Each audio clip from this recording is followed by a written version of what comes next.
Mais il faut croire en M. Macron, il va y arriver, plus de SDF dans la rue pour les JO. Moi j'y crois M. Macron, parce que là il fait une purge dans les rues. Pourquoi douter toujours de M. Macron? Je veux dire, il a dit zéro SDF. Allez dans les rues de Paris, on y est presque. Ils sont tous dans les centres de rétention ou dans le sud de la France. Mais il tient sa promesse. Je veux dire, à un moment donné, il faut arrêter de se moquer de M. Macron. Hein, M. Macron? Sarah Frick, journaliste, a fondé il y a 16 ans l'association Réchauffons nos SDF qui ne fonctionne que grâce aux dons de particuliers et à travers laquelle elle et son associée Salima ont aidé plus de 200 SDF à retrouver un travail et un logement. Là, on est dans le bois de Vincennes, c'est où j'ai atterri. Quand j'ai perdu mon logement, j'avais perdu déjà un travail, donc tu perds ton travail, tu perds ton logement parce que tu ne pouvais plus payer ton loyer, tout ça. Donc j'ai atterri ici. Je suis resté 1 an dans le bois. Sans moyens, elles arrivent à aider comme ça, alors qu'il y a des associations, ils vous écoutent, ils ne font rien. Parfois même, ils sont vraiment très mauvaises envers vous. Avec Sarah et Salima, c'est pas ça. Elles sont vraiment 2 femmes formidables. D'ailleurs, moi, dans mon téléphone, je les ai notées comme nom. Assistante bénie 1, assistante bénie 2. Et franchement, Sarah m'a aidé beaucoup jusqu'à maintenant. J'ai besoin n'importe pour mon fils, à l'école, les vêtements, des courses. Elle paye le loyer aussi parce que là, je suis hébergé chez une dame. Et c'est elle qu'elle paye le loyer chaque mois. Alors, excusez-moi, quand j'entends que la présidence, notre gouvernement, voudrait faire de la violence faite aux femmes la priorité du quinquennat, on s'appelle quand, en fait?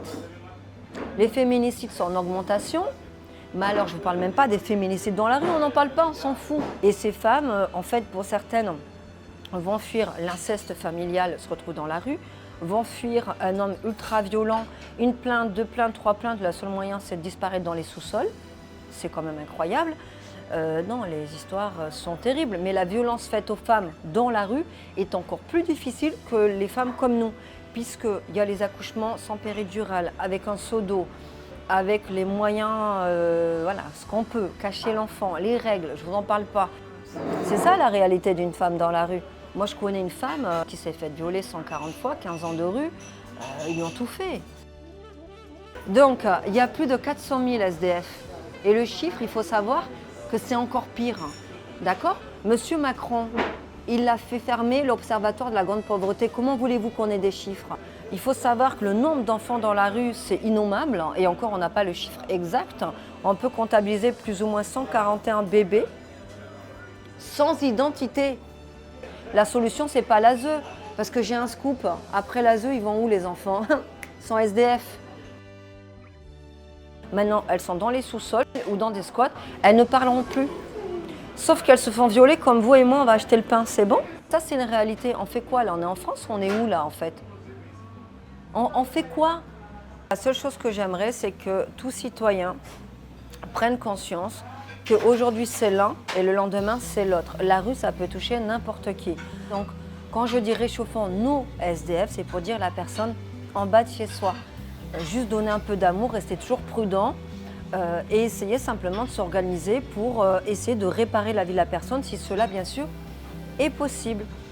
Mais c'est à nous, grâce aux réseaux sociaux, de changer les choses.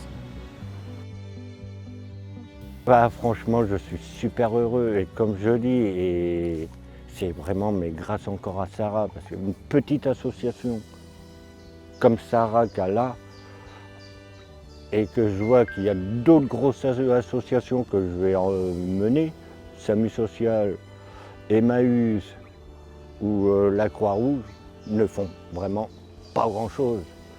Sarah, quand même, elle a pris le premier mois, le mois de caution de chez moi, plus les frais d'agence. C'est énorme. Elle m'a trouvé le boulot grâce à d'autres personnes. C'est